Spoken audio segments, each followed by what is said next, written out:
My parents left me in foster care at 12 to travel with my sister. Now they're jobless, drowning in debt, and reaching out. So I gave them exactly what they deserved. I thought we were a normal family, secondhand toys, occasional hugs, and dinners where my sister got all the praise.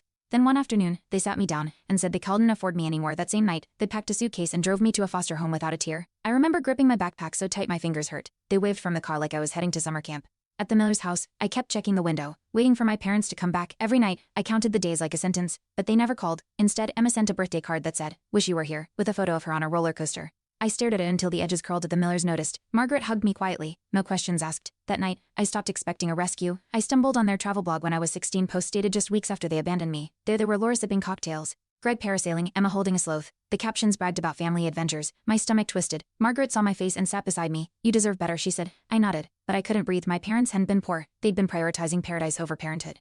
That truth uncoiled like a slap. They didn't just vanish, they erased me. Emma's social media bios read only child. A family Christmas card surfaced online, 3 people. No mention of me. I printed it and stared. Was I a ghost? Ryan, my best friend, sighed and punched the locker.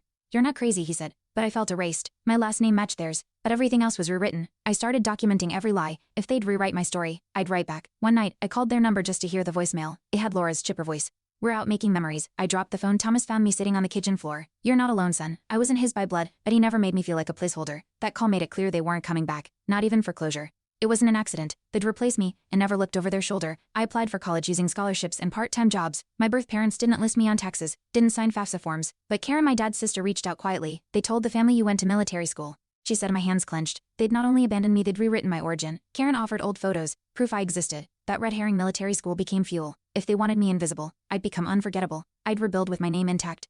Emma messaged me, first time in years. "Hey stranger, mom says hi." No apology, just emojis. I didn't respond. I showed it to Margaret, who said, "That's not a bridge, it's bait." I realized then they weren't reaching out from guilt, but curiosity. Were they testing if I still hurt?